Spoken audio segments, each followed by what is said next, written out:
Combien d'entre nous ont vu le vieux qui marche dans la rue? Épouvantail tout gris que la cité a exclu. La rue, les gens et le monde vont bien trop vite pour lui. Dans ses yeux absents d'enfant ne passent que les froids du temps.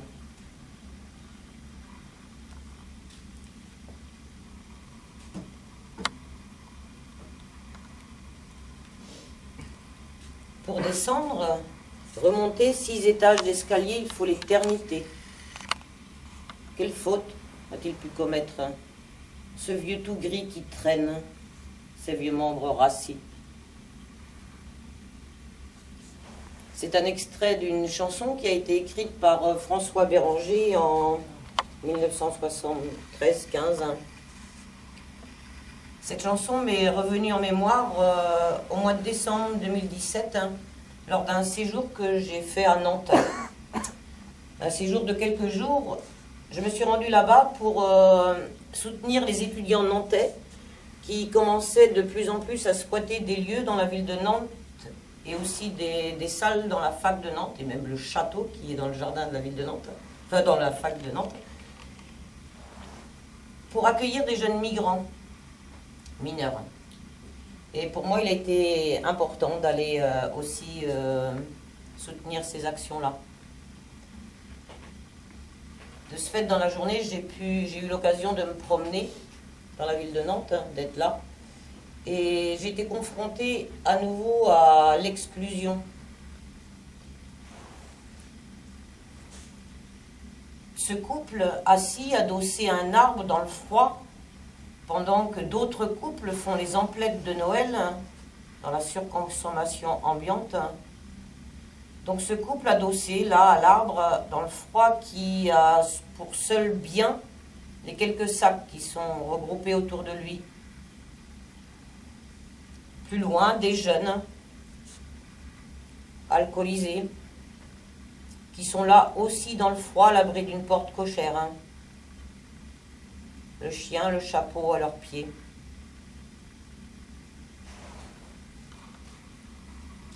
Et pendant tout ça, les trottoirs sont agités, la vie est à son comble de magasin en magasin, puisque c'est Noël bientôt. Et dans ce tumulte des trottoirs, il y a aussi des vieux qui rasent les murs, interpellés. Je les regarde.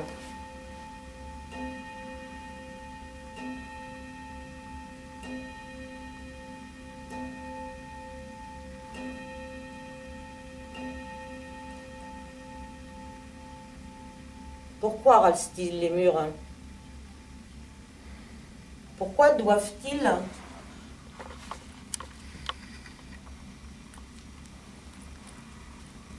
marcher comme ça de peur d'être vus? Est-ce le reflet de la société? Est-ce la place qu'on leur donne finalement? Je suis retournée dans ma campagne. J'habite entre Rennes et Redon. J'habite donc dans le pays de Redon, un pays de marais, d'eau et de rivières. Un pays de légendes, de sorcières parfois. Un pays où on danse en rond, on danse ensemble. Donc quand je suis retournée là-bas dans mon pays de Redon, oh, j'étais un peu bouleversée par ce tumulte de la ville, par cette exclusion qui m'a encore une fois de plus chamboulée. Et si ce soir j'ai retenu l'exclusion des vieux pour cette conférence gesticulée, c'est que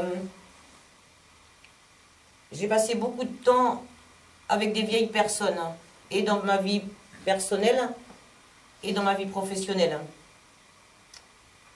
Et de ce fait, j'ai vu les dysfonctionnements, on les appelle. J'ai vu le décalage entre le discours des politiques liés à la vieillesse.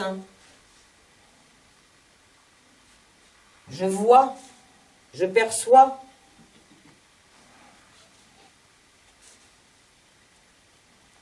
que Ernest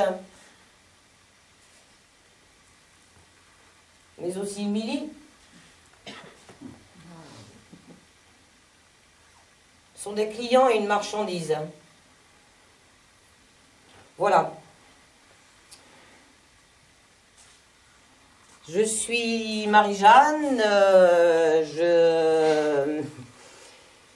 je suis née en 1963 et au moment de ma naissance, il y avait grand-mère Jeanne hein, qui vivait encore et qui était née, elle, en 1879.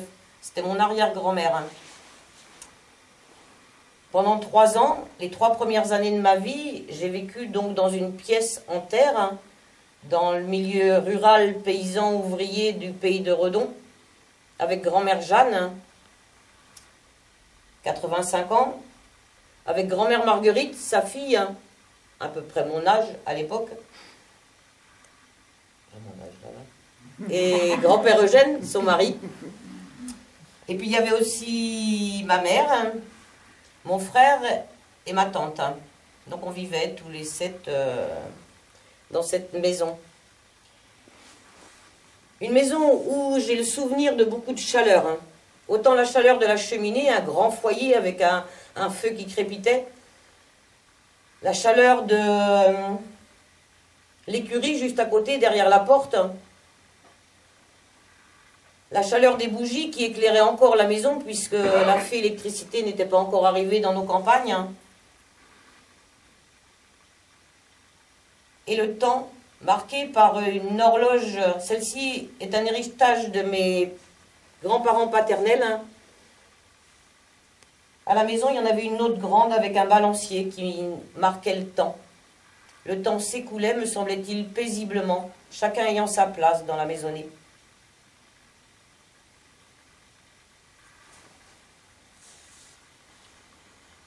Grand-mère Jeanne, donc voilà, vieillie. Pendant que moi je commençais à... Enfin voilà, je grandissais jusqu'à mon adolescence, ma vie de jeune adulte. Grand-mère Jeanne et grand-père Eugène étaient malades. Hein. Grand-mère Jeanne a été malade à 95 ans, elle est morte à 97. Donc du coup, ça a pas... Enfin voilà, ça a été quelqu'un qui a vieilli en bonne santé, comme on dit maintenant. Grand-père Eugène, lui, du coup, il est mort à 64 ans. Il avait ramené une tuberculose de son service militaire. Et de ce fait, pendant ces 13 premières années de ma vie, jusqu'à ce que grand-mère Jeanne décède, eh bien, j'ai été aidante naturelle. Hein. J'ai été aidante naturelle familiale. Hein. Puisque... faisait partie de mon quotidien. Marie-Jeanne, tu veux pas aller remplir le seau de charbon? Marie-Jeanne, tu veux pas donner à manger à grand-mère? Hein? Tu veux pas lui mettre ses chaussons? Marie-Jeanne, tu veux pas mettre les ventouses sur le dos de grand-père? Chacun voit les ventouses, ce qu'il en est. Non. Alors, en fait, des ventouses sont des pots, comme des pots de yaourt. Hein? Et du coup, on prend un coton et on allume le coton, on le met dans le pot en verre qu'on retourne sur le dos du grand-père. Hein. Et là, ça fait un petit splouch, quoi, la peau, elle est aspirée. Et il y a tous les petits vaisseaux sanguins qui remontent. Le mécanisme réel, il y a une histoire avec la purification du sang, la circulation sanguine, en tous les cas, ça... Et le grand-père en demandait assez régulièrement, a priori, pour sa pathologie des poumons bronches, là, voilà, ça lui permettait de mieux respirer derrière, quoi.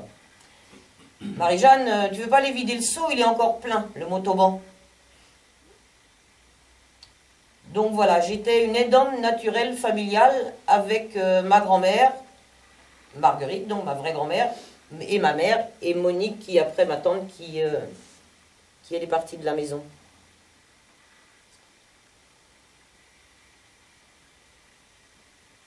Au-delà de ce cocon familial, hein, j'ai été une petite rebelle. Hein.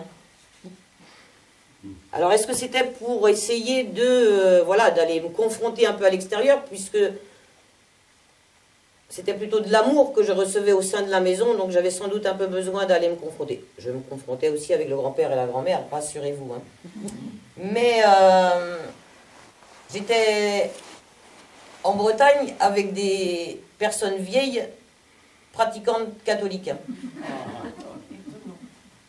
Et j'ai entendu que il fallait s'aimer les uns les autres. J'étais ok, je partageais ça. Par contre, de tendre la joue gauche quand on se faisait frapper la joue droite, là je me disais, popopo, c'est pas... Qu'est-ce que ça veut dire? Et à l'extérieur, en fait, j'ai croisé des gens avec lesquels j'ai participé à des mouvements qui m'ont construit politiquement. À la maison, on ne parlait pas politique. Ma mère était ouvrière, mon grand-père, donc malade, là, à la retraite, il avait été menuisier avant, ma grand-mère avait quelques vaches, enfin voilà, on était dans un milieu, je vous dis, hein, vraiment très rural et paysan. Où déjà, il fallait survivre puisque mon père est décédé lorsque j'avais 6 mois.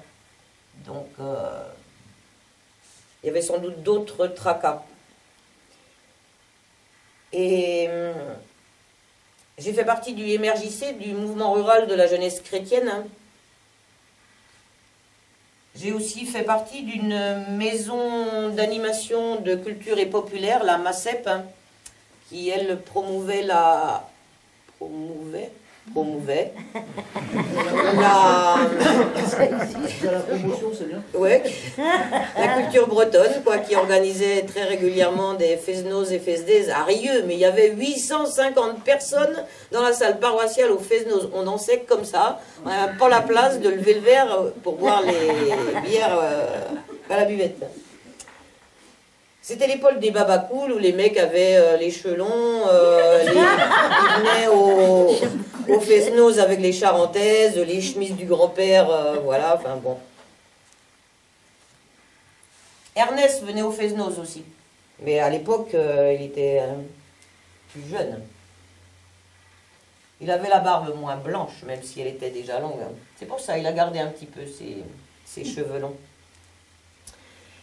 Donc du coup, et puis là, pareil, on faisait aussi de la photo, de la guitare, enfin bon, voilà. Et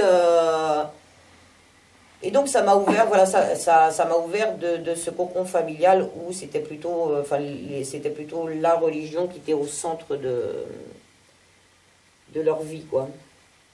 Grand-mère Jeanne, à plusieurs fois, en fait, grand-mère Jeanne, c'était une femme qui était habillée en noir, elle avait un velours comme ça, un chignon derrière la tête, hein, et en fait, elle portait un tablier.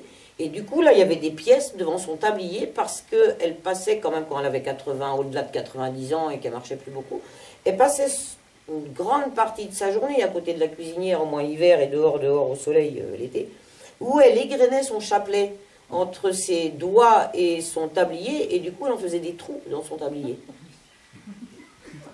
Il y a un petit marché maintenant qui s'appelle le bien-être, la méditation.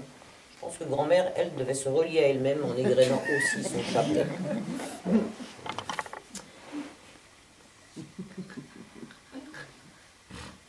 Ça va pas m'arranger, ça.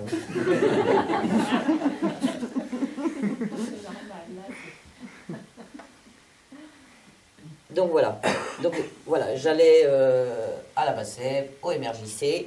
Et aussi, j'écoutais des chansons. Alors, il y avait mon frangin qui avait 3 ans de plus que moi, qui, lui, écoutait plutôt les Doors, Pink Floyd, enfin, je ne sais plus ce qu'il y avait trop à l'époque, mais tous ces titres anglais. Moi, j'aimais bien la musique, pourquoi pas. Bon, j'avais 3 ans de moins que lui, donc j'étais un peu petite aussi. Enfin, voilà, c'était... Mais moi, ce qui m'intéressait beaucoup plus, c'était d'écouter les textes français. Moi, j'avais envie de comprendre ce que les gens chantaient. La musique, c'était bien, mais j'avais vraiment envie de comprendre aussi les textes, parce que je me disais, les Beatles, c'est bien, mais qu'est-ce qu'ils racontent dans leurs textes? Donc, voilà, j'étais pas une super... pro en anglais. Et du coup, c'est ça qui m'a construit, en fait. Je vous ai parlé tout à l'heure de François Béranger, avec son texte.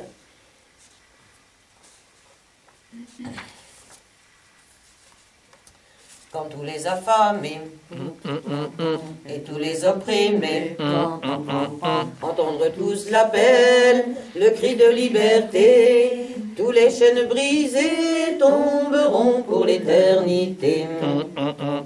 On peut chanter tous les poèmes des sages et on peut parler de l'humilité, mais il faut s'unir pour abolir injustice et pauvreté.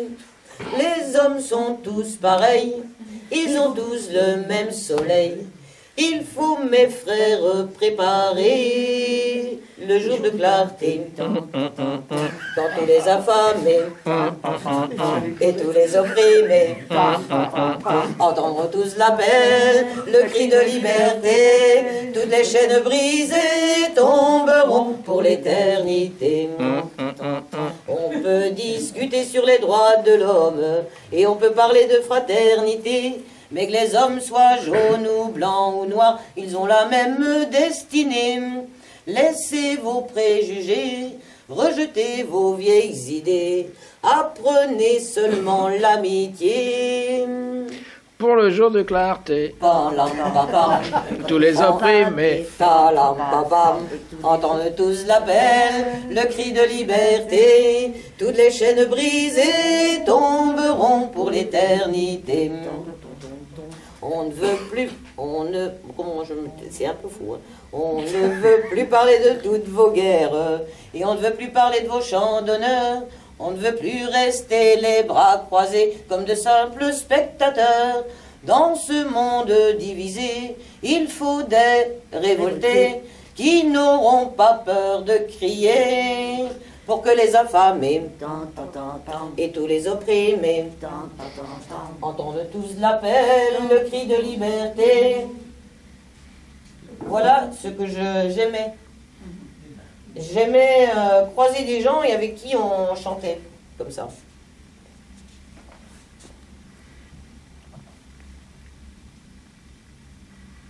J'ai aussi, ce qui a permis aussi de me construire, hein, c'est qu'à un moment, j'ai été renvoyée du lycée privé dans lequel j'étais, le lycée privé Saint-Sauveur de Redon, où lorsque je suis partie, le directeur m'a dit Marie-Jeanne, tu es entrée par la grande porte, tu vas en sortir par la petite. Ok. Et de ce fait, eh ben, j'ai eu la chance, l'honneur et l'avantage de faire l'entrée de la deuxième entrée au lycée expérimental de Saint-Nazaire en 83-84.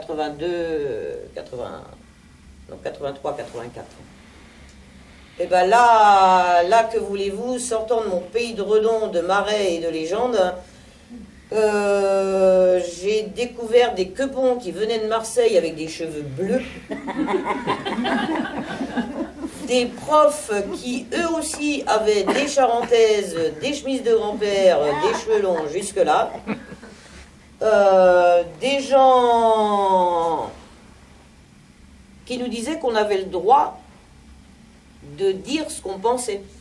C'est pas parce que eux ils étaient profs que nous en tant qu'élèves on pouvait pas émettre des opinions. Et là j'ai découvert l'autogestion. Voilà, donc merci à Monsieur Migaud d'avoir eu le courage de... En fait voilà, je vous ai pas dit, mais il m'a viré quand même de lycée privé parce que j'incitais, j'avais un esprit nocif pour la collectivité, à savoir que je pouvais organiser des grèves pour rejoindre les grèves qui émanaient du lycée de Beaumont, le lycée public de Redon, quoi. Professionnellement, après, j'ai dû faire un choix à un moment. Après avoir pris du temps pour élever les 3 gars que j'ai eus avec Yannick,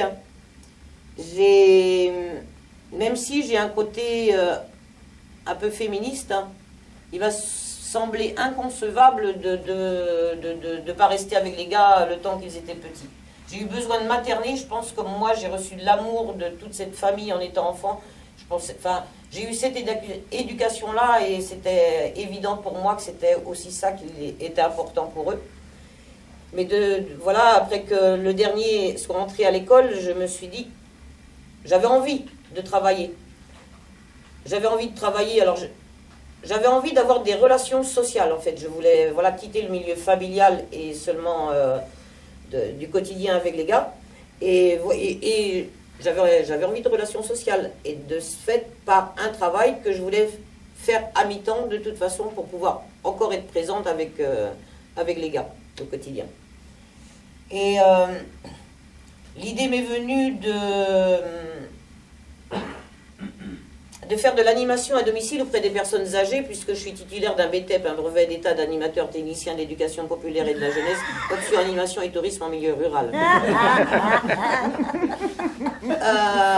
Donc je suis allée voir la DAS, à l'époque, la Direction départementale des affaires sanitaires et sociales, et leur disant, voilà, j'ai un BTEP, ok, animation et tourisme en milieu rural, mais de faire de l'animation auprès des personnes âgées en milieu rural, je peux être disponible pour vous.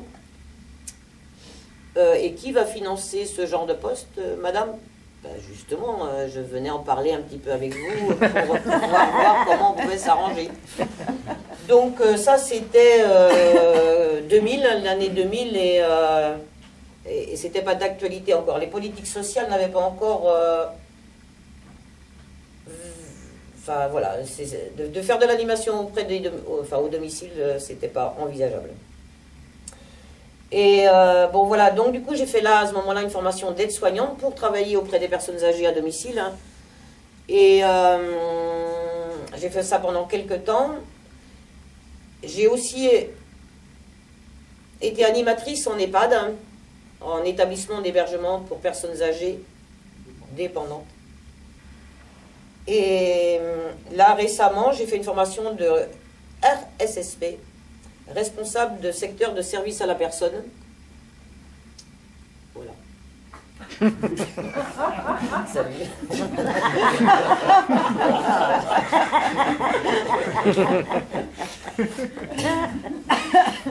Donc tout ça pour faire une petite conclusion de l'introduction, c'est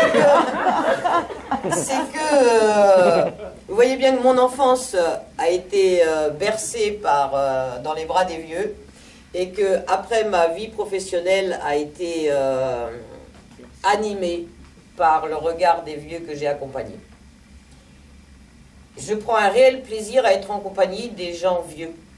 Alors là, je vais peut-être préciser quelque chose, c'est que quand je parle des vieux, ce sont les gens qui ont au-delà de 85 ans, qui sont dans la dépendance, qui ont besoin d'accompagnement au quotidien. Parce que là, moi j'ai 55 ans et il y a 2 ou 3 ans, là j'ai vu que j'étais senior pour Pôle emploi. Donc, le mot senior, voilà. Et donc, autant avant, on était senior aussi à 60 ans. Ça change, en fait. Ça dépend des moments. C'est pas lié au rythme biologique et physiologique. Ça dépend un peu des sous qu'on a à mettre aux uns et aux autres. Donc, du coup, il y a vraiment une différence entre maintenant, le moment où on arrive à la retraite, où on se pose en retraite et qu'on peut être considéré effectivement comme un vieux puisqu'on n'est plus productif pour la société. On fait partie des inactifs, du coup, à ce moment-là. Mais il y a une grosse différence entre le début de la retraite et après, ça dépend bien évidemment des personnes, mais en majorité, les gens jusqu'à 80-85 ans, maintenant, sont en relative bonne santé et du coup, sont sont bénévoles auprès d'associations, s'occupent de leurs petits-enfants, voyagent, ont une vie active et sociale souvent riche, quoi. Dans la moyenne, hein, parce que voilà, on sait bien que c'est pas pour tout le monde comme ça. Et du coup, voilà, quand je parle des vieux, moi l'accompagnement que j'ai fait, c'est vraiment ou au domicile ou en hébergement collectif. Hein. C'est pour des personnes qui ont au-delà de 85 ans et qui sont dépendantes puisqu'elles ont besoin d'aide. Je vais juste aussi préciser que pour moi, l'autonomie et la dépendance sont, enfin pour moi et pour plein d'autres personnes, vous allez remarquer que pendant toute cette conférence gesticulée, je ne vais pas faire de lien avec des auteurs, avec des sociologues, avec des philosophes ou avec des études quelconques. C'est que je ne retiens pas forcément les choses et que, quelque part, pour moi, c'est peu important de mettre un nom sous des pensées. Enfin, je sais pas, j'ai un peu de difficulté avec ça. Donc voilà. Bon. Et ah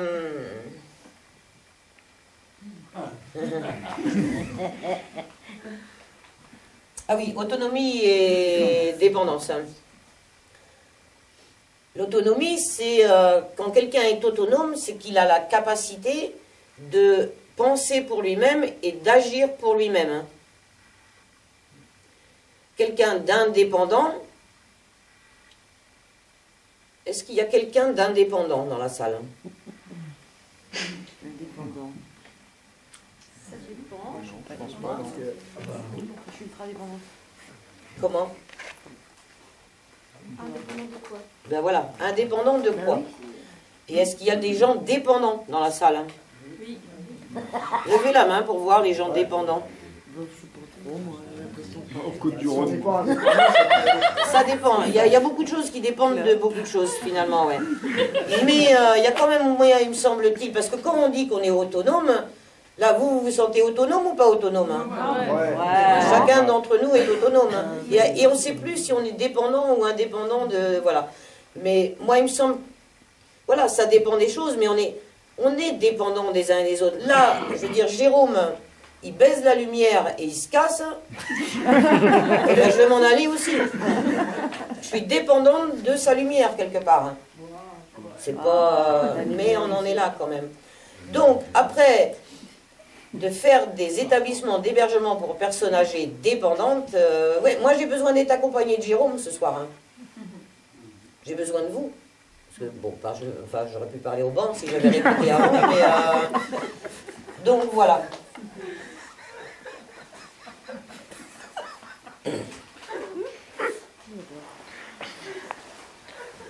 Alors Ernest, il est né, enfin il a fait 68 Ernest, hein. Il a fait 68 et puis les dernières actions qu'il a fait là, il n'y a pas très longtemps, c'est qu'il était, il a pas mal été sur la ZAD de Notre-Dame-des-Landes. Donc ça il aime bien. Il aime bien, lui, ça lui rappelle, enfin voilà, il a été dedans, il avait été au Larzac aussi, hein, enfin, et comme il en était encore capable, et ben, avec ses voisins, ils l'ont emmené au manif parfois sur la ZAD. Hein. Il n'y a pas très longtemps, il a eu un souci de santé, Ernest. Hein. Bon. C'est vrai qu'il picolait un peu. On ne peut pas dire non plus qu'il picolait pas, il picolait. Mais du coup, eh ben... alors je sais pas s'il fumait encore des joints, mais il en a fumé, ça c'est sûr et certain. Et puis, eh ben, ça a fini par lui boucher les artères. C'est écrit, ça. Ceux qui fument, il y en a peut-être qui vont pouvoir le dire. Hein.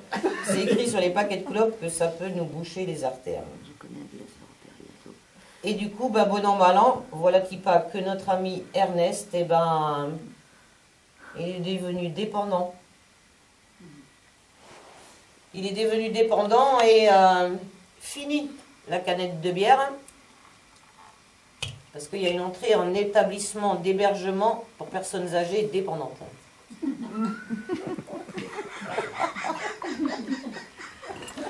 Alors, la canette de bière, on l'oublie. Parce qu'on tourne à l'eau et au médoc. Le jour de l'anniversaire, on peut avoir du guignolet. Mais là, c'est...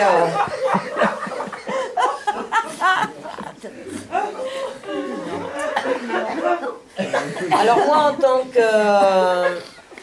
qu'accompagnante en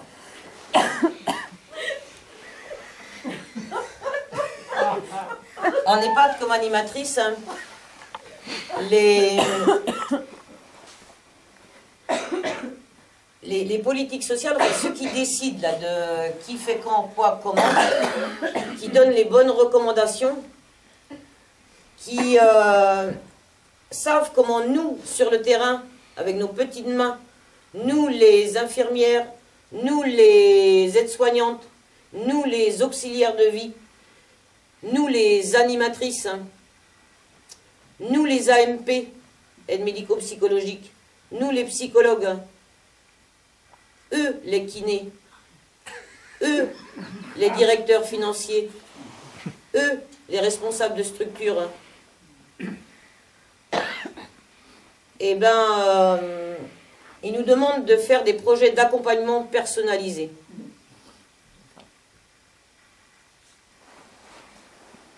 Le projet d'accompagnement personnalisé, c'est de proposer à Ernest de lui permettre de continuer à vivre au sein de cet établissement qu'il n'a pas choisi, puisqu'à sa sortie de l'hôpital, comme la plupart des gens qui entrent en hébergement, on a choisi ça pour lui. Ses enfants habitent loin et ils ne peuvent pas venir s'occuper de lui de toute façon à la maison, et les services d'aide à domicile reviennent cher. Et du coup, la solution qu'il a trouvée, c'est l'EHPAD, qui est géré par la fonction publique hospitalière, pas très loin de chez lui. Et il se retrouve là, un jour, il est amené en ambulance, sa fille a fait le déplacement, elle lui a amené sa valise et elle lui a aussi déposé quand même sa vieille horloge, mais qu'on ne va pas faire marcher parce que sinon elle va sonner de temps en temps et ça va déranger le reste de... Et donc, en lien avec le projet de soins qui est lié à sa santé physique, moi, en tant qu'animatrice, je dois lui proposer un projet d'accompagnement social. Et quand il y a 90 personnes qui habitent ensemble sous un même toit, dont une quinzaine qui habitent en unité protégée parce qu'ils sont atteints de maladies neurodégénératives, souvent de type Alzheimer, c'est parfois compliqué d'allier toutes les bonnes recommandations des politiques sociales de la vieillesse, tous les grands objectifs qu'ils nous demandent de faire, et au quotidien.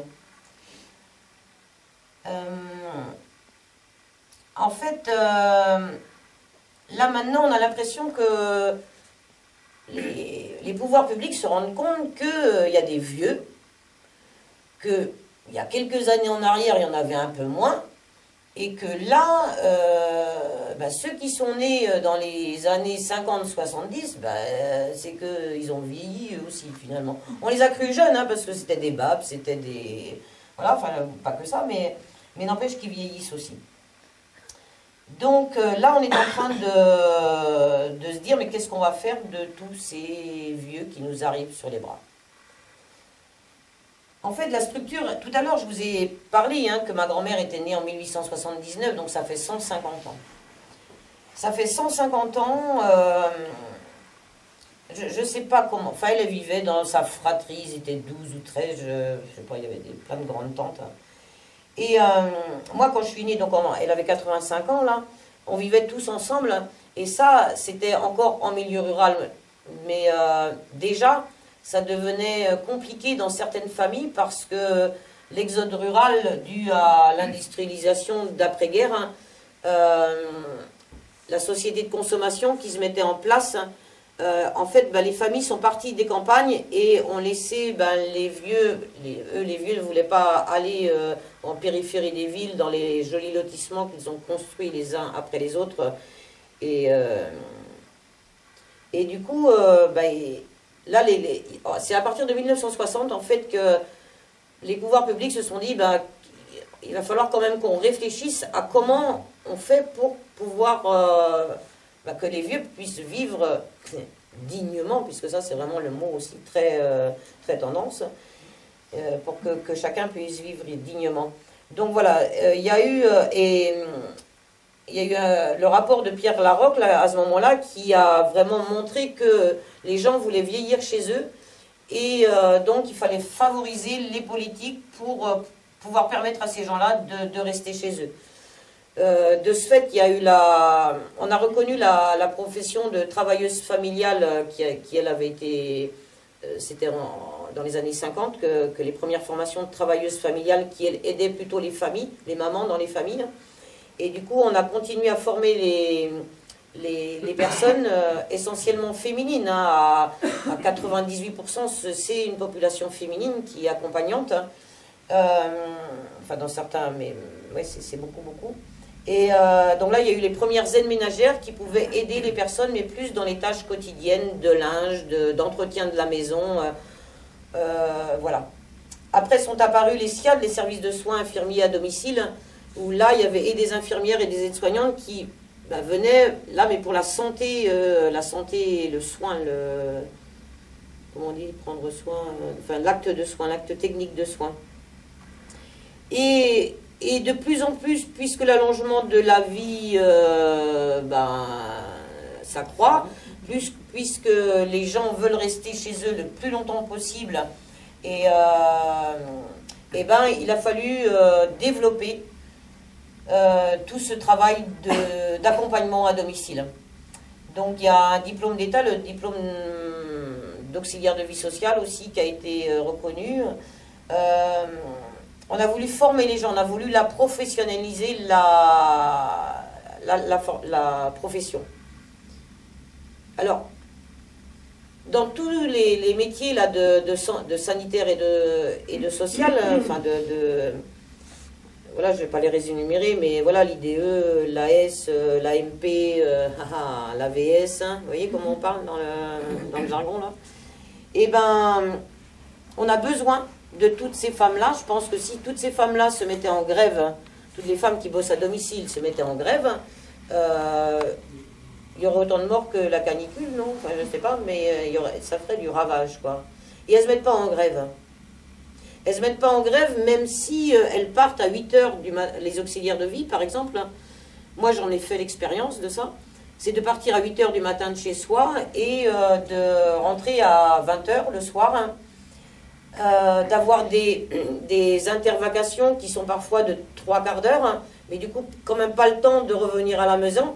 Donc, on passe sa journée ou dans la voiture. Je vais retenir l'idée de Tiffany pour mettre des casques et d'écouter des conférences gesticulées. Je ferai ça aussi, dans ma bagnole. Et on est payé 6 heures à la fin du compte. On professionnalise, les actrices de terrain, mais on les rémunère au SMIG.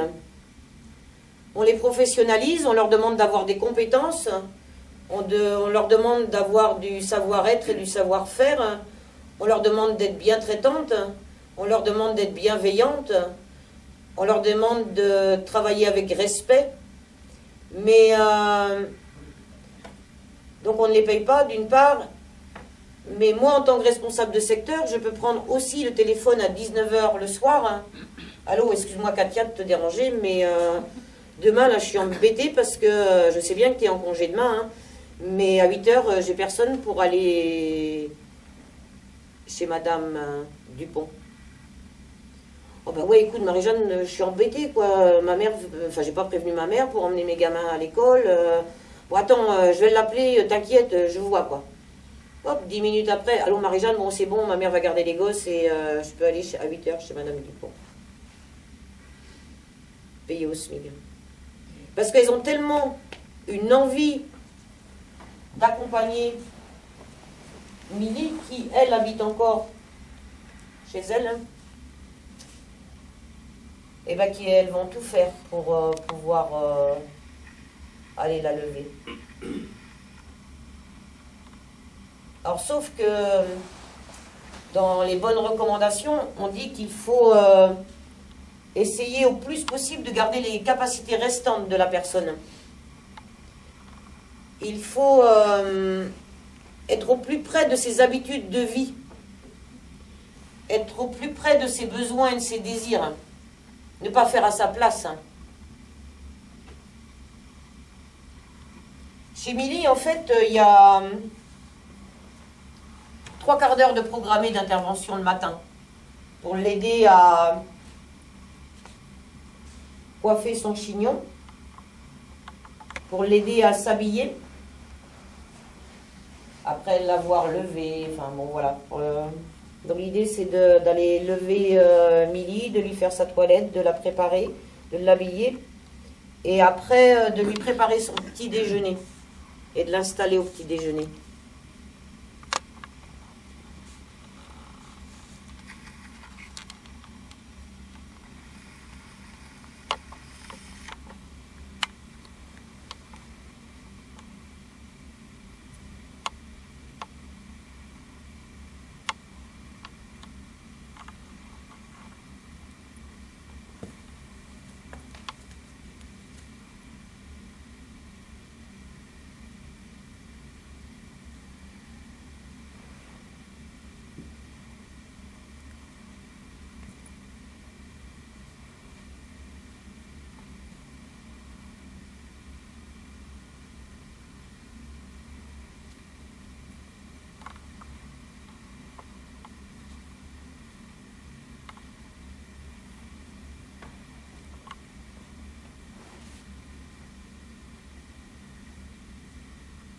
Elle a du mal à se déplier le matin, Milly. Pour venir de sa chambre qui est au fond du couloir jusqu'à la table du petit déjeuner, 20 bonnes minutes, 25 minutes. Vous voyez bien qu'en 3 quarts d'heure d'intervention, l'auxiliaire de vie qui va avoir badgé en arrivant à 8h sonnante, qui va devoir badger à 8h45 sonnante, et ben Milly, elle va la mettre dans le fauteuil roulant et elle va l'amener à la table du petit déjeuner. En ayant les boules de ne pas avoir préservé les capacités de la personne parce que Milly marche encore.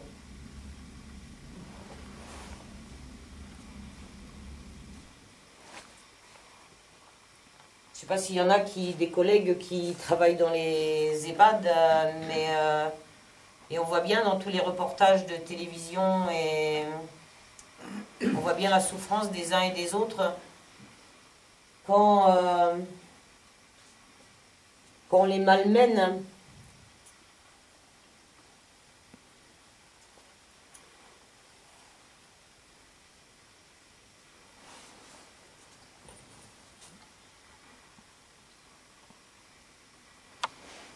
Donc voilà, le métier d'accompagnante, c'est un métier qui est toujours fait avec, ou souvent en tous les cas, quand on a envie d'aller accompagner les gens, c'est que, enfin voilà, on ne le fait pas, on a envie de le faire, quoi. Il y a du respect pour l'autre, on a envie voilà, de l'accompagner pour qu'on continue à être debout. Et on est très très souvent confronté au décalage entre ce qui nous anime nous dans l'accompagnement et la pression qu'on nous met par le manque de financement et le manque de moyens humains et de moyens matériels pour qu'on puisse faire notre travail sereinement. Et plutôt que de rentrer en pleurant le soir dans sa voiture, eh ben, on devrait être joyeux et être content d'y retourner le lendemain parce qu'on donne de la joie, on donne du bien-être aux personnes.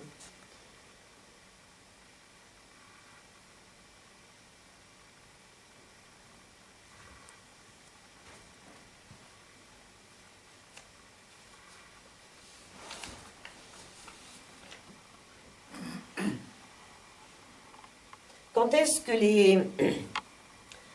que ceux qui décident vont reconnaître la profession des auxiliaires de vie sociale qui travaillent à domicile?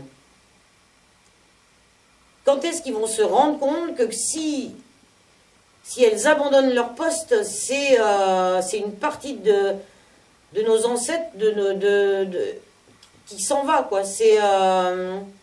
Quand est-ce qu'ils vont reconnaître la souffrance des collègues dans les EHPAD, des collègues dans tous ces services où on demande de courir après le temps? En fait, on est en réel décalage entre le temps de Milly, le temps d'Ernest, qui eux marchent à 15 à l'heure. Le personnel accompagnant, il est à 225 km/h à côté. Comment prendre le temps de regarder Ernest, de lui redresser son chapeau?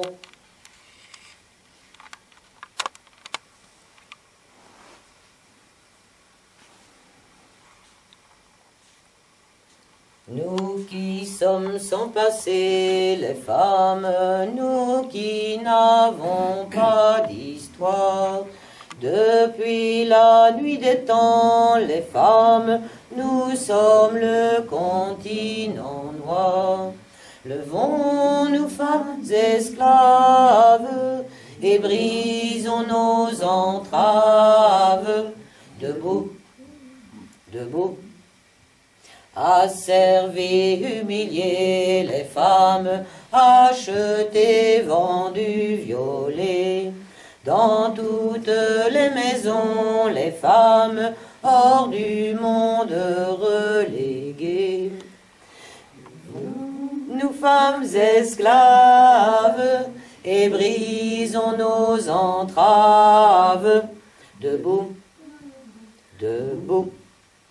Seules dans notre malheur, les femmes, l'une de l'autre ignorées, ils nous ont divisés, les femmes, et de nos sœurs séparées.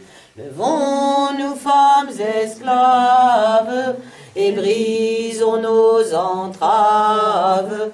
Debout, debout. Le temps de la colère, les femmes, notre temps est arrivé. Connaissons notre force, les femmes, découvrons-nous des milliers. Levons-nous, femmes esclaves, et brisons nos entraves. Debout, debout. Reconnaissons-nous les femmes, parlons-nous, regardons-nous. Ensemble on nous opprime les femmes, ensemble révoltons-nous. Debout, femmes esclaves, et jouissons sans entrave. Debout, debout. J'ai voulu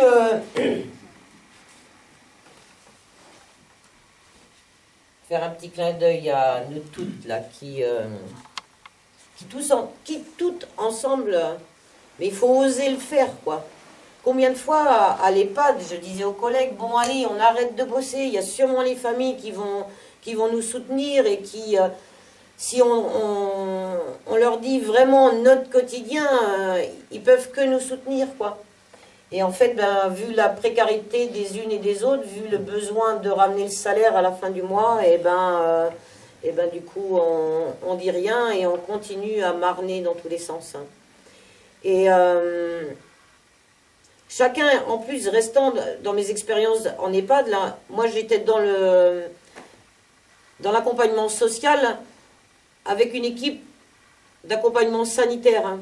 En fait, souvent dans les EHPAD, puisque en fait c'est une obligation. Hein, c'était quand j'étais embauchée en 2009. C'est en 2008. Il y a une convention tripartite qui a été signée entre les conseils départementaux, la sécurité sociale et les EHPAD, là, pour qu'il y ait des animateurs dans les EHPAD.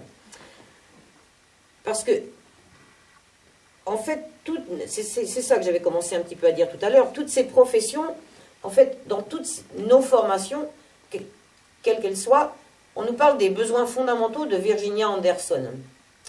Alors, une femme a émis, enfin voilà, je sais pas comment, voilà, elle a posé en tous les cas, que l'homme, pour vivre bien et avoir l'espoir d'avoir une estime de lui et de se réaliser, avec 14 besoins à assouvir.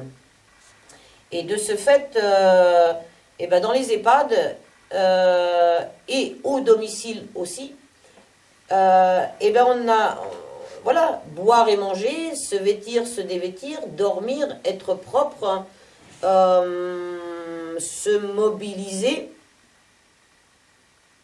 Il faudrait 2-3 autres. Il y a quoi maintenir la température de son corps. Voilà. Donc il faut assurer les besoins biologiques et physiologiques, quoi. Donc ça, c'est en général, c'est fait. On a peu de temps pour le faire, mais du moment où il y a le bout du nez lavé, que voilà, et que on est à peu près changé de temps en temps, on a l'impression que l'accompagnement est réalisé, enfin pour les politiques. Hein. Et donc en 2008, ils se sont dit, mais comment ça se fait quand même que les gens, ils sont pas satisfaits de ça, surtout dans les EHPAD, ils rentrent 3-6 mois après, pour certains, ben, ils sont déjà morts, quoi. Qu'est-ce qui fait que, mais ils ont besoin aussi, finalement, de se récréer, de se divertir, d'agir selon leurs croyances et leurs valeurs, hein, d'apprendre. Ils ont besoin de, ça je l'ai dit déjà, d'agir selon leur... ils ont besoin de communiquer, ils ont besoin de relations sociales. Hein. en fait, finalement, l'homme, il n'est pas que un être avec de la chair et des os, il a aussi quand même un esprit, enfin une construction qui fait que il a des besoins de relation. Et donc voilà, ça a été à ce moment-là qu'on est arrivé dans les EHPAD, hein, et nous les animateurs. Hein. Et en fait, comme c'était une obligation, les structures répondaient à l'obligation en engageant un animateur, une animatrice, et pour autant 60 résidents que pour 90 résidents, que pour 160 résidents. Elle a signé, on a une animatrice, donc maintenant, flop, flop. Donc l'idée, c'était de travailler en collaboration avec les équipes. Alors là, parce que du coup, vu le projet d'institution, le projet de service, les réunions, il y en a eu. Il y en a eu des réunions. Hein. Comment on va pouvoir faire ensemble entre le social et le sanitaire? Sauf que les collègues qui ont fait des formations d'aide-soignante, elles ont fait la formation parce qu'elles ont envie de faire la toilette, parce qu'elles ont envie de donner à manger aux gens, mais elles n'ont pas forcément envie de chanter avec la personne, elles n'ont pas forcément envie d'aller la promener dehors, elles n'ont pas forcément envie de l'accompagner au cimetière, elles n'ont pas forcément envie d'aller passer un après-midi, un moment en tous les cas, voir un film au cinéma qui ne les intéresse pas, enfin voilà quoi. Donc en fait, on est en décalage. Moi j'ai vu parfois, j'ai ce souvenir-là, où on faisait à Noël et une fois autrement dans l'année, vers l'été là, on invitait les familles des résidents. Je travaillais dans un 90 résidents, je ne sais pas si je vous l'ai dit déjà, mais 90 résidents dont il y en avait 2 qui pouvaient venir tout seuls en salle d'animation, sinon tous les autres, il fallait aller les chercher. Bon, ça prend du temps. Si les collègues de l'équipe soignante ne sont pas OK avec toi et ne sont pas dans l'idée que l'accompagnement social est aussi essentiel, des fois on peut ramer. Et j'ai vu plein de fois, mais passer du temps à inviter, je me retrouvais à organiser des repas où il y avait 150 personnes, les 90 résidents, plus les familles qui venaient, qui faisaient pour certains l'effort de venir au moins ce jour-là, où ça tombait bien, ça donnait au moins une occasion de venir dans l'année. Et du coup, il faut voir il faut placer les gens sous le chapiteau, savoir qui a un risque de fausse route, qui a un gros fauteuil, qui risque d'être... il y a toute une gestion de logistique, d'organisation. Tout est détaillé pour savoir qui mange quoi, comment. Et au moment du repas, c'est la panique générale. Il y a des... voilà, nous, on a installé des feuilles pour prévenir les gens, tout ça, quoi. Et madame Intel, elle n'est pas servie, monsieur Intel, son repas est où, tatati tatata, je dis, c'est inscrit, c'est dans tel chariot et tout. Je dis, t'as pas regardé les feuilles, quoi, t'as pas regardé l'organisation de la journée? Oh non, nous, les feuilles, on les lit pas.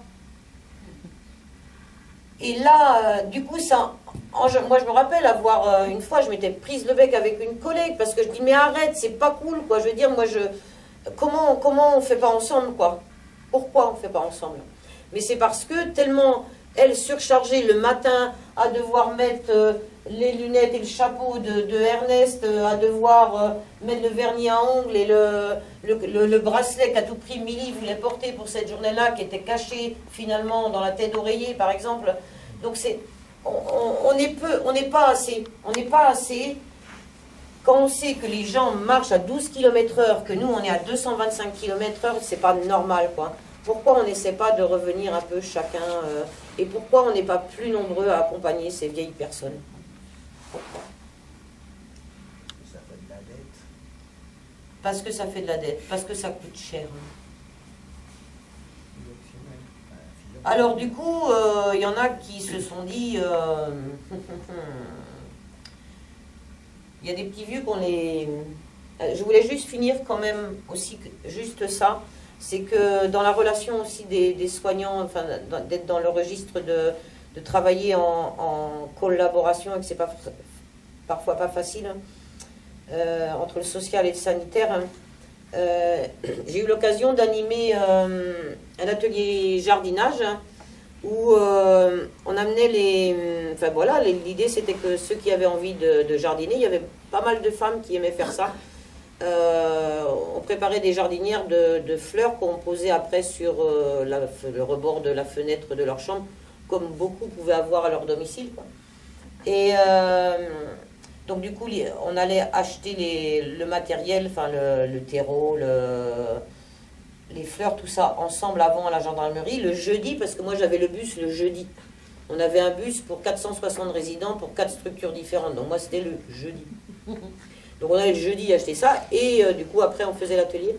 Et pendant cet atelier-là, dehors, j'étais avec une collègue qui était, voilà, avec qui tous les deux on bossait. Et il y avait aussi quelques autres personnes qui étaient à un stade de vie où ils étaient eux aussi, ils étaient dépendants et ils n'étaient plus autonomes puisque plus de parole, plus de mouvement. Et à un moment, au moment du goûter, la collègue me dit, je crois qu'André il va pas bien du tout, quoi. André va pas bien du tout, quoi. Je monte chercher, et là elle me dit, je vais chercher l'infirmière et le toubib là-haut. Et donc ils sont venus avec l'appareil respiratoire, ils ont monté André là-haut, et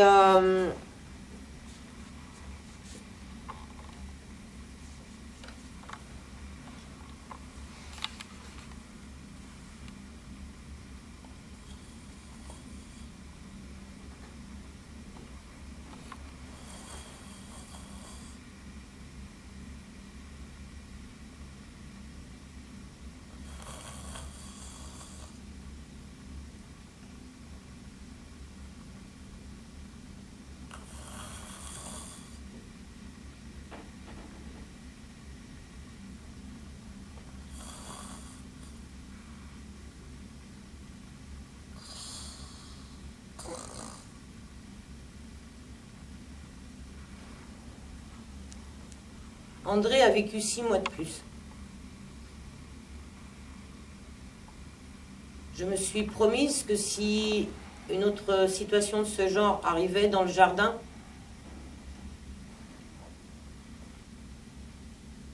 j'aurais attendu un petit peu plus longtemps avant d'aller chercher l'infirmière et le médecin.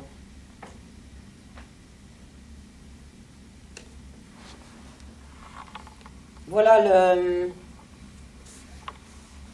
pourquoi on veut à tout prix maintenir des gens en vie? Est-ce que c'est pour seulement qu'ils vident un peu plus leur porte-monnaie?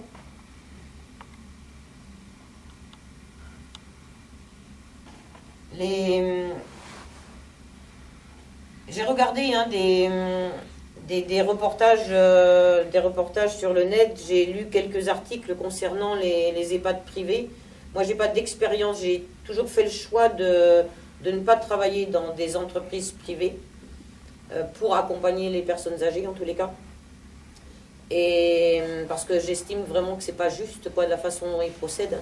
Et donc j'ai pas d'expérience personnelle, mais j'ai été entendre et voir et lire des reportages de gens qui travaillent dans ce secteur-là. Et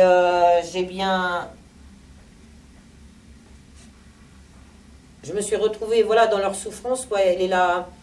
Et comment on peut faire des plaquettes où on vend des lits d'abord. Hein, ce sont des lits qu'on propose sur les plaquettes. C'est voilà. Donc là, il y a des groupes. Hein, il y a Corian, il y a Opaline, il y a Orpea, il y en a d'autres. Ils gagnent des milliards de dollars. J'ai pas les chiffres. Enfin, aurait fallu sûrement là que je puisse vous donner des chiffres, que je vous expose comment ils ont, depuis 1989, le gars de chez Kerian, là, qui a monté les premiers maisons de retraite, hein, qui après a vu que le domicile pouvait aussi rapporter, qu'il y avait des gens il a ouvert des cliniques psychiatriques. Enfin, voilà, il sait qu'il y a un marché qui est là, parce que des vieux déments, il y en a quand même beaucoup, hein, des vieux... et du coup... les chiffres me parlent tellement pas parce que je me rends pas compte de ce que ça peut représenter, sauf qu'effectivement il y a une partie là de la société qui s'en fout plein les poches, qui fait que Ernest il a dû finir par vendre sa petite maison sa petite maison qu'il avait construite avec sa femme pour y loger ses 5 enfants. Hein. Il se l'était donné hein, pour mettre les tulipes dans le jardin, et voilà. Et heureusement que Amélie vient le voir de temps en temps pour qu'ils en parlent encore un petit peu, quoi, qu'ils se rappellent, parce que en fait, Amélie, c'était la copine de la femme d'Ernest. Hein. Et donc, ils sont restés copains tous les deux, puisque leurs conjoints, l'un et l'autre, sont morts, mais ça fait hyper longtemps qu'ils se connaissent, et voilà, quoi. C'est les relations sociales qu'ils ont l'un et l'autre. Hein. Puisque n'ayant plus de famille qui viennent les voir l'un et l'autre. Les voisins, voilà, on revient en ville et dans le fait que on marche tout seul.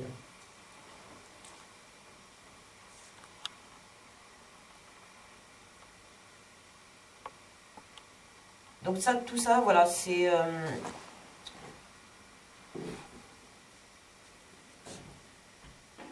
Je me rends pas du tout compte, là c'est un break, mais je me rends pas du tout compte de l'heure qui passe. J'ai l'impression que je peux continuer à vous en raconter des vertes et des pas mûres. Hein. Ça fait 1 heure. Comment? Ça fait 1 heure. Ok.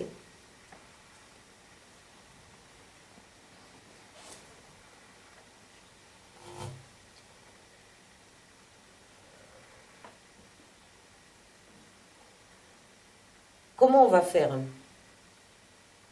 Comment que cette époque on va faire? Ça me fait penser à une collègue en formation de responsable de secteur. Ben, c'est comment qu'on fait? Ben, c'est comment qu'on fait? Ah, voilà.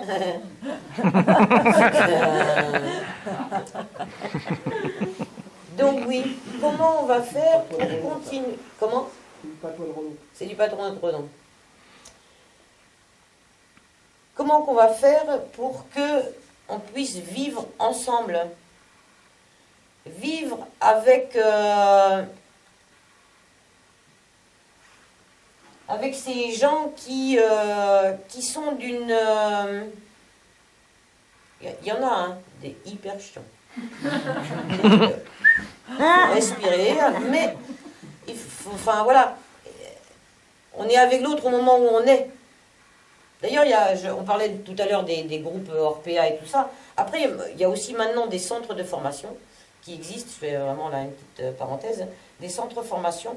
Là, je vais nommer le centre de formation Humanitude, qui forme à l'humanitude. Je crois que, quelque part, je trouve ça bien que on se rende compte qu'il faut mettre de l'humanité, de la bientraitance, de l'enveloppement dans l'accompagnement des vieux. Mais moi, ce qui me pose comme question, c'est pourquoi on en arrive au fait que un être humain n'est plus capable d'accompagner l'autre sans apprendre à être avec l'autre seulement, quoi. Quand on lui donne à manger, c'est de le tourner vers soi et de lui proposer la cuillère en face, c'est de le regarder. On apprend ça aux gens. Et en même temps, j'ai eu l'occasion, moi une fois, hein, j'étais en sortie, là, toujours en tant qu'animatrice, hein, on fait un sortie sur des tables de pique-nique dehors, hein, au bord de l'eau. Moment du goûter, voilà, il y a une jeune femme hein, qui arrive, elle devait avoir un BEP sanitaire et social, donc elle avait fait 2 ou 3 stages en maison de retraite, mais néanmoins, elle était là en remplacement d'été. Donc voilà, compote pour Madame Intel.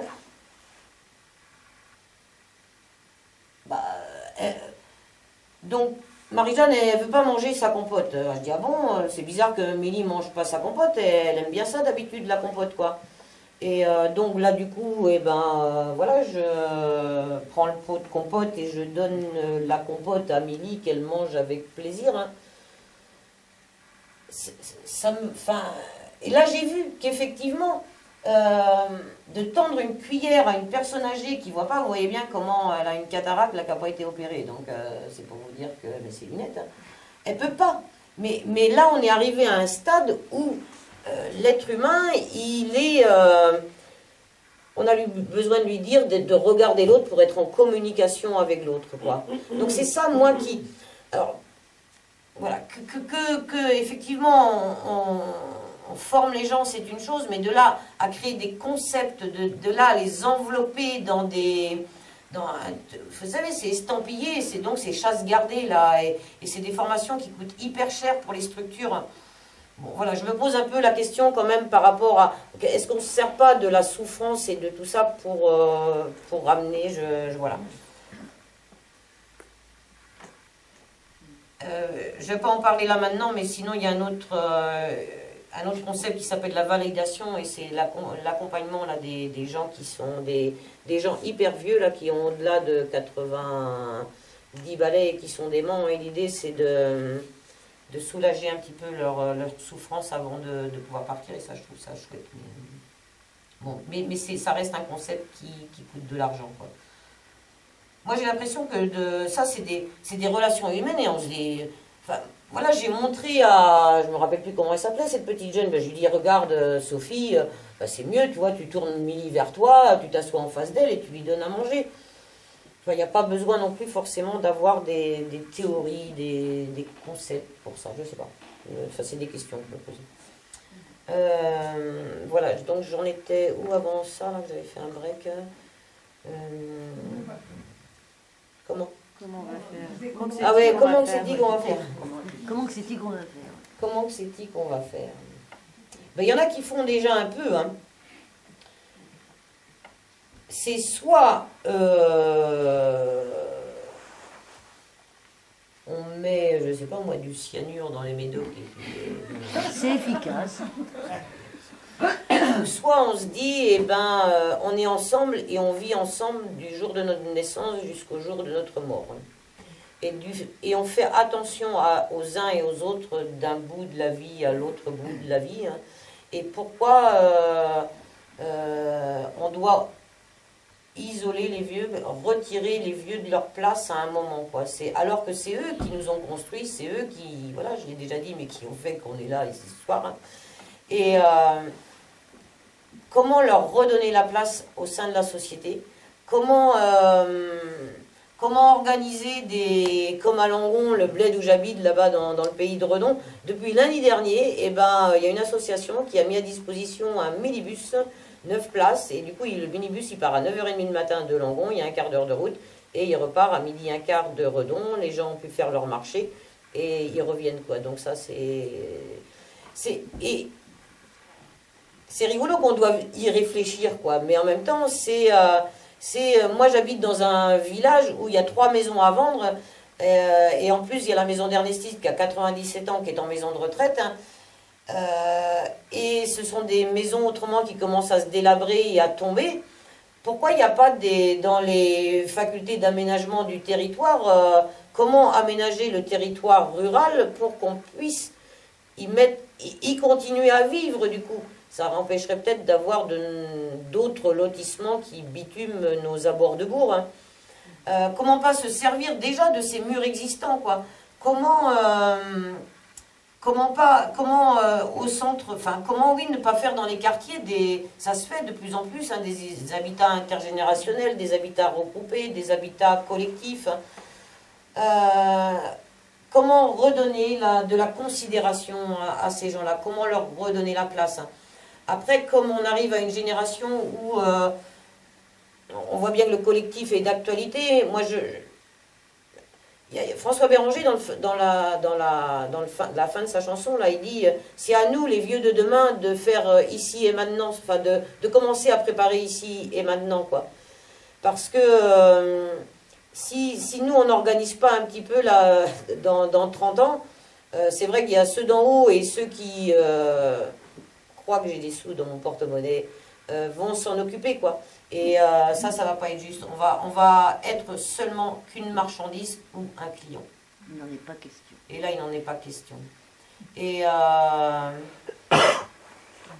si on ne fait pas ça, si l'être humain ne se relie pas pour vivre ensemble, hein, eh ben, il y en a aussi qui vont s'occuper de nous autrement. C'est qu'ils vont amener des petits robots dans nos maisons. Et ils vont nous aider à y rester. La conférence tout à l'heure, moi je suis allée assister à une conférence des nouvelles technologies, il y a quelques années déjà. et ben les Japonais, ils ont fait une machine à laver du vieux. Ah, Donc en fait, l'aide-soignante met le vieux dans la cabine, et du coup, bah, la cabine le lave, c'est un peu comme la voiture là, mais hop, ça va sous les bras. Donc il ressort séché de cette cabine. Non mais vous rigolez, mais moi à un moment j'ai plus rigolé du tout. non, mais je comprends. Et après, donc, quand même, l'aide-soignante va lui mettre une protection. En fait, c'est pas si on a besoin, parce que, enfin, à 90%, les gens en EHPAD ont des protections. Même s'ils rentrent sans, au bout de 8 jours, de toute façon, ça c'est réglé. On n'a pas le temps d'aller 3 fois aux toilettes ou 4 fois aux toilettes dans la journée. Donc c'est la protection d'office. Et bien, eux, ils ont trouvé un système qui fait que les matières se désagrègent dans le fond de la protection. Et du coup, tu en mets une à 8 h le matin, point barre. Elle est nickel chrome jusqu'à 8 h le lendemain matin. Donc là, moi, j'ai levé la main en disant, mais vous ne trouvez pas que ça va enlever la relation humaine? Détrompez-vous, madame.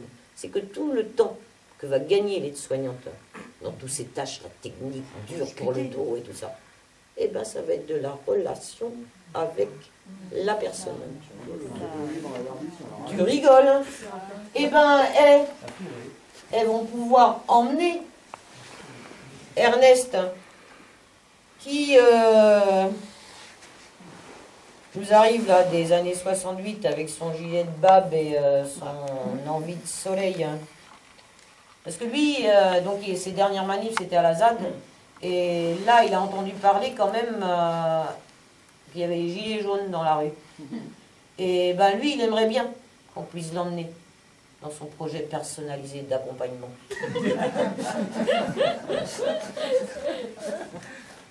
Milly, tous les premiers vendredis du mois, à 18 h 30, elle va encore devant la mairie, qui est pas loin de son quartier, justement, où elle habite. Hein. Et Milly, tous les premiers vendredis du mois, à 18 h 30, elle va soutenir les coquelicots. Elle n'a pas été très, très militante, Milly, dans sa vie, quoi. Mais son père était apiculteur. Hein. Et les abeilles, elle adore ça, quoi. Et là, c'est pareil. Hein. Elle voit bien que si on ne fait pas quelque chose... Donc, voilà.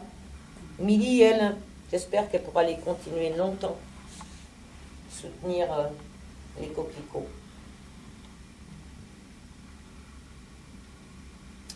Je crois que je vais arrêter par là pour ce soir. Hein.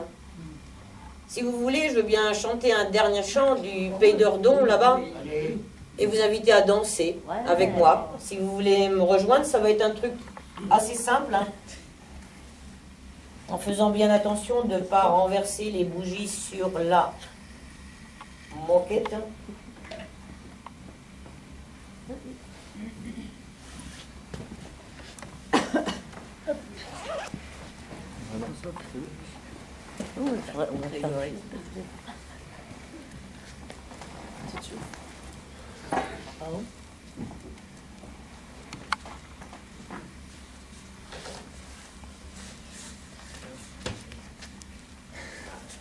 Alors la chanson, c'est, je vais vous donner un peu le rythme, donc c'est un rond de Saint-Vincent. Il y en a des chez nous, voyez comme ils regardent, à y faire comme nous, ils n'en sont point capables. Il y en a des chez nous, voyez comme ils regardent, à y faire comme nous, ils n'en sont pas capables. Ne feront-ils pas comme nous en attendant, en espérant? Ne feront-ils pas comme nous en attendant le point du jour? Ne feront-ils point comme nous en attendant, en espérant? Ne feront-ils point comme nous en attendant le point du jour? Il y en a des chez nous, voyez comme ils regardent, à y faire comme nous, ils n'en sont pas capables. Il y en a des chez nous, voyez comme ils regardent, à y faire comme nous, ils n'en sont pas capables. Je me rappelle plus. Bon, bref.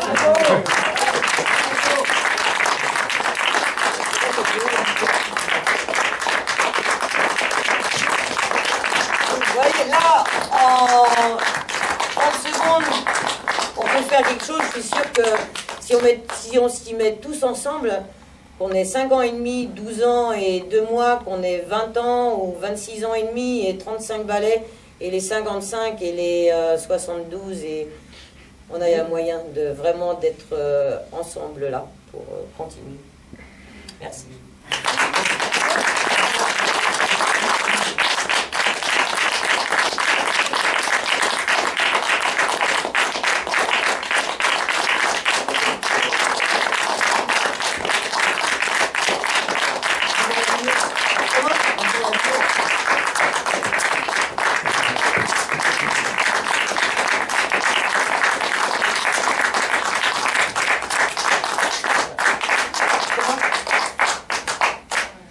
Si, vas-y. Que j'ai présenté. Merci Ernest. Ah, merci. Oh, bah ouais.